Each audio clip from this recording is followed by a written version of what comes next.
Welcome to the automation demo of the business model representation. As part of today's demo, I am going to show how to build data contract versioning without writing any single line of code. Within this process, I will apply all the best practices of data modeling, data contract, and data quality in different data layers. The data contract is the explicit task between the producer and consumer. The output of the data contract is a refined model. The refined model is type-based and it contains only valid data based on the data contracts. Finally, optional target model can be a semantic BI model, knowledge graph, or anything else. Only technical transformation will happen between the refined and target model. For technical setup, I am using JSON as input source, Confluent platform for data ingestion and processing. Next, I am using Kolle to build end-to-end pipeline without writing any single line of code.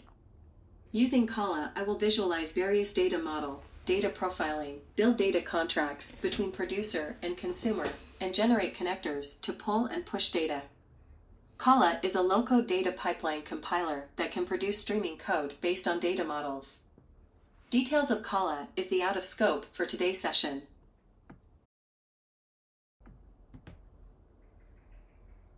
Let's start to review different software component. Here we can see the Confluent topic is empty, the connector configuration is empty, and in the KSQLDB streaming process there is no streams and tables, and the streaming flow is also empty. Kolle provides two types of login. One-time sign-in is the in-memory version. After logout, all will be deleted. Another option is a single sign-on to store metadata or model permanently. After login on the left side, we can see different functionality like repository namespace, name, etc. Now I am interested to see source model visualization. So I am clicking the import button. After importing the person JSON file, it shows the person model diagram. It shows different attributes within the model. Some are struct type, and some are an array of objects. Here party is a struct type, but bank info is an array of objects. For processing, I need to convert the source semi-structure model to the raw flattened model, so I am applying flatten functionality to convert the source model.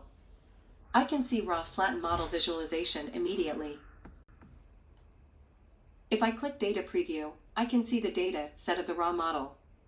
Here I can see the first name, last name, email, and date of birth, etc. In the first version of my data contract, I would like to remove all empty email addresses and one-to-one transformation from raw to refined model. In the second version of my data contract, I would like to do data enrichment and build a party full name, and the data quality will be the same as the first version. Next step, I am opening data contract UI to build a refined model from the raw model. After opening, I can see it maps by default all fields from raw to refined model. On the left side, I can see the new schema name party refined. In the middle, I can see different attribute names like party first name, type, required or optional checkbox, and source field name. In below, I can see the data. For any change of data contract mapping, data will be loaded from platform and displayed in the data grid. I am selecting email type as party email. Email is a microtype. It contains different data quality rules with the data type. I can see all datasets have a valid email address. If I click Show Invalid Data, I can see all invalid datasets. After finishing in data contract, if I click the OK button, I can see two new refined model parties, version 1 refined and error model. After clicking deployment, I can see data flow in my platform.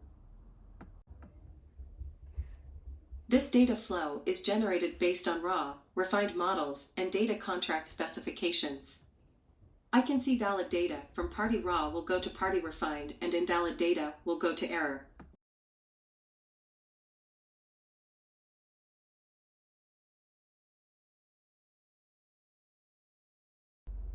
I am opening the data contract UI again to build a refined model from the raw model. I am changing the refined schema name party version 2 refined.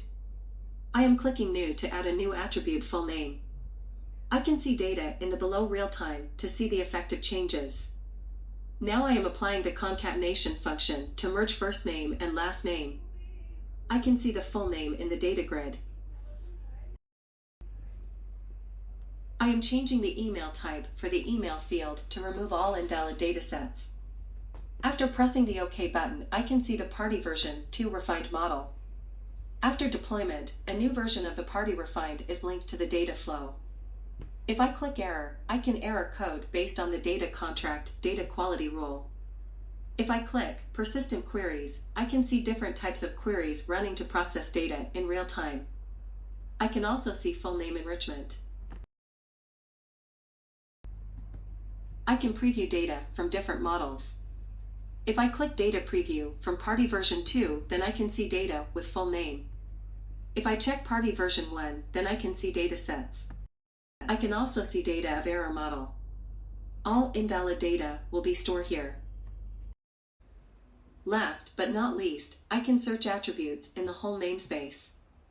If I type full name, then I see it as part of the refined model. That is all for today's Kolle automation demo.